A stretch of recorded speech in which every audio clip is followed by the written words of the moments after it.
Hey Yok, welcome to our podcast where we will be sharing our student stories. From culture on campus to inspiring individuals, we'll give you an insight into our international student community. I'm Fedor, a first-year PhD student in the Department of History. Today, we will be going global and chatting about the opportunities we have had to study, work, and travel abroad during our time at York. I'm joined by Aya and James. Hello, I'm James. I'm a final year international relations student here at York because I am a home student. However, I am a dual national of France and the UK. So yeah, happy to be here. Hi, I'm Aya. I'm a final year medical student at the University of York, and I'm Egyptian by ethnicity, but I live in Abu Dhabi in the United Arab Emirates, and I'm really excited to be here. Just to start, a question to both of you. Which global opportunities and experiences have you been involved in at York? So I think I've done a couple of different ones. My first one was in the summer of my second year, where I did it with the Laidlaw Scholarship. So I went on a global leadership and action internship with the University of Columbia in New York, and that was based as an intern with World Vision in Zambia. So I spent about 6 weeks in Choma in Zambia working with World Vision, and I did work with child protection and healthcare, which was really, really eye-opening. And my second experience was for a research exchange program at the University of Melbourne. So I worked with my supervisor on Bayesian networks in healthcare. So it was a bit of a data science internship mixed in with healthcare, and I was fully researching for about 2 months. Sounds absolutely incredible. What about you, James? Well, I didn't really go down the research route. I decided to do pure study, but I was able to go on 3 different sort of exchange programs with the Global Opportunities Department. First of all, it was a summer exchange for 5 weeks to Hong Kong. That was a long flight. I've never traveled that far before, ever. But I picked to learn a language, which was Cantonese, which is the language that they speak really in Hong Kong and southern China. And yeah, it's completely memorable. But I also went on a year abroad for the year. I went to France, so it was a little bit closer to home. So after my time in Hong Kong, it was about 2 weeks in the UK. And then it was straight back to France for the year. And I went to a school called Sciences Po, which specializes in political science, which was really nice, especially since my degree is international relations, and I made happy memories for the year. And I thought, well, surely I could contact the global department one more time and wonder, could I go for one more summer exchange if I can? If you can't do it after your last year, can you? So I initially applied for Seoul, South Korea, but I got my second choice, which was Singapore, and I decided to do one more language, and I picked Malay. And then it's back here now. That's incredible. I wonder how your language skills have been since then. Well, I really enjoyed Cantonese, and I think I had a passion for learning a language that was just so vastly different to what I'm used to. I generally think my heart was more in Korean than Malay, but it was easier because it was in Roman script, so that was easier to learn. But I enjoyed it nonetheless. Yeah. I was going to say, as an international relations, I guess for you it's very natural to sort of think globally and try and get as many international opportunities as you can get. Yeah. Well, going back to Aya, you are already an international student, so you're already studying abroad.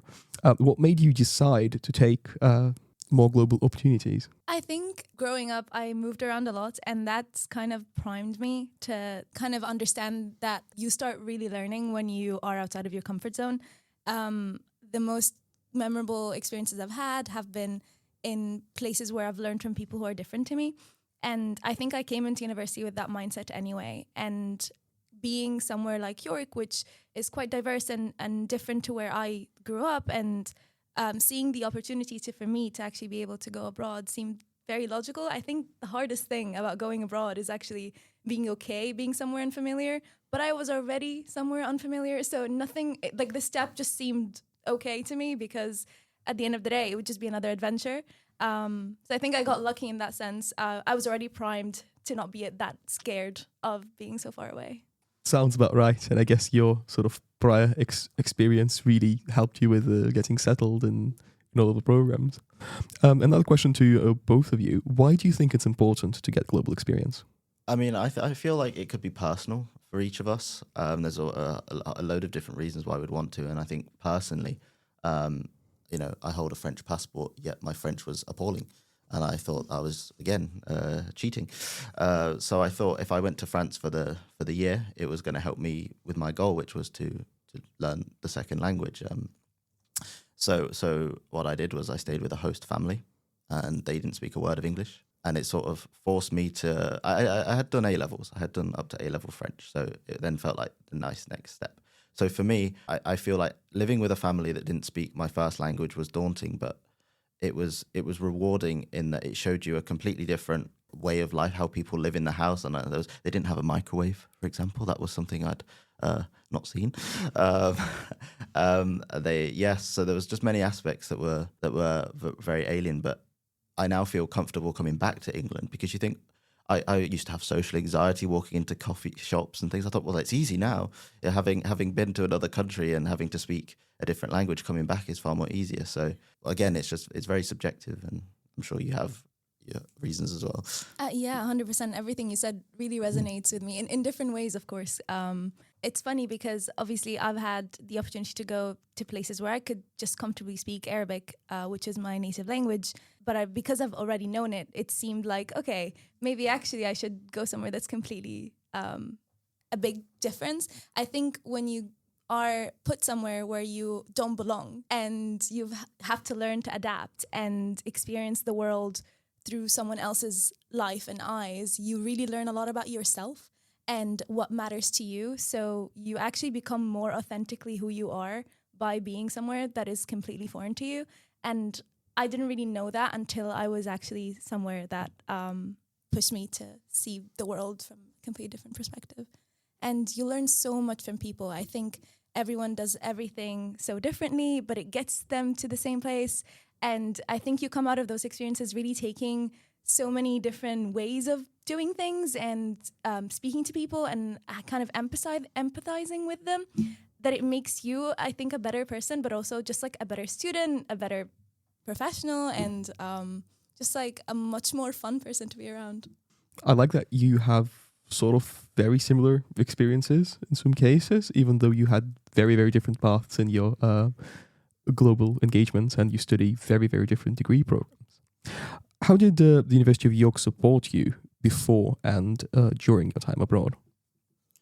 I think it was very useful with all the workshop sessions you had before going abroad, because it allowed you to meet people that were going to the same destinations. And I feel like that gave us a lot of reassurance. And I remember, I don't know whether you remember this as well, but they organised tables with the country that you were all going to. So it didn't necessarily mean you're going to the same university, but there'd be a table for France, there'd be a table for Germany, there'd be a table, for all the other countries. And it gave us a chance to exchange details. And I think that was reassuring for a lot of people to know that, we could contact each other while we were there, and it felt like you were going for a shared experience. And also, other than just meeting other people, I feel like they did give out a lot of information during these sessions, and it was useful to write it all down, read it again, know what's going on. And if I ever had problems with a form that I didn't understand, you could just contact them and they would help you fill it out. So yeah, prior, very good. I didn't really need to speak to them much during. I'm sure others might have experience of it, but I feel the help beforehand was very good, that I was all set to go when I did.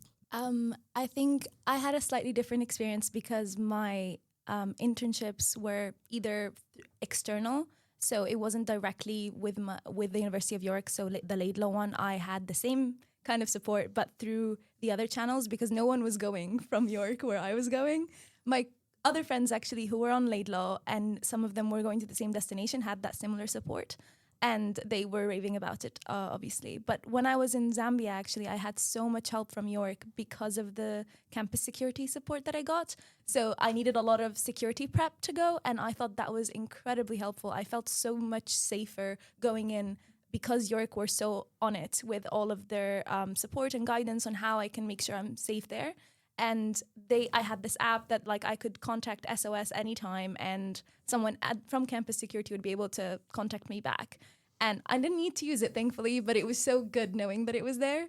And definitely just throughout the process, if I had any questions, the Global Opportunities team were just on it with the emails. And if you needed to clarifying anything or had any form that you couldn't fill, they helped you out. So it was definitely useful. It sounds great. It sounds amazing to me that you can get support from the University of York literally on a different continent, thousands of miles away from the UK. Now, I'm going to open the floor completely to both of you. What tips would you give to other international students or just general students who are considering taking part in global opportunities at York? Well, I think, like you mentioned, I think one aspect why, I was comfortable going so far was because of the security it offered. Being with a partnership with another university, it made you feel more secure, and you had sort of a purpose to go rather than just being a tourist. And, all the help that was provided for me personally when they would, give me a travel risk assessment, and you could really think through these things, and you could, the assurance as well. So, it's these reassurances, I feel like if you are a bit timid to go abroad, you should do it via the university. And I don't think the worry should stop you from going necessarily. Yeah, I think that's great advice. And I think just starting early, looking into all your options. There's so many opportunities out there. The university advertises so many, and they have so many collaborations you can work through. But also just like looking at things yourself. If there's something specific you want to do, you don't have to stick to one thing.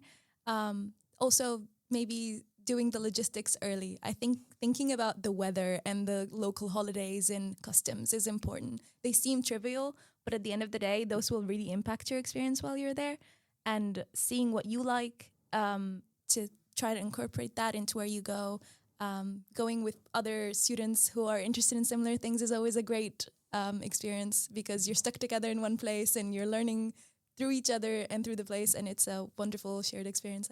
Well, thank you very much for your tips and advice, and I really hope that listening to this episode has made many prospective York students to think more globally about their time at York.